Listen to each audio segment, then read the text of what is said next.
નમસ્કાર દર્શક મિત્રો, આપ જોઈ રહ્યા છો ગુજરાત 18 લાઈવ। હવે જોઈએ અગત્યના સમાચાર।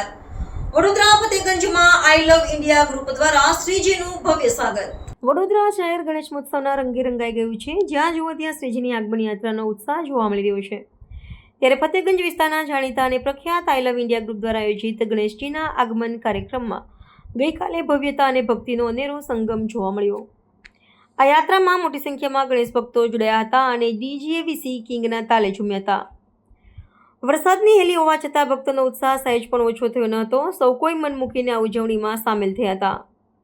આ ગ્રુપની ખાસિયત એ છે કે તેઓ દર વર્ષે પોતાની પરંપરા મુજબ ગણેશની પ્રતિમાની સ્થાપના કરે છે।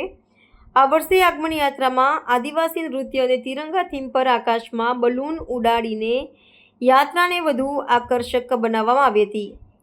આ દ્રશ્યોએ સૌનું ધ્યાન ખેંચ્યું હતું અને હાજર રહેલા લોકોએ આ અદ્ભુત ક્ષણોને પોતાના મોબાઈલમાં કેદ કરી લીધી હતી। આ ભવ્ય સ્વાગત યાત્રાએ ફરી એકવાર સાબિત કરી આપ્યું કે વડોદરાના લોકોમાં શ્રીજી પ્રત્યે કેટલી શ્રદ્ધા અને પ્રેમ છે।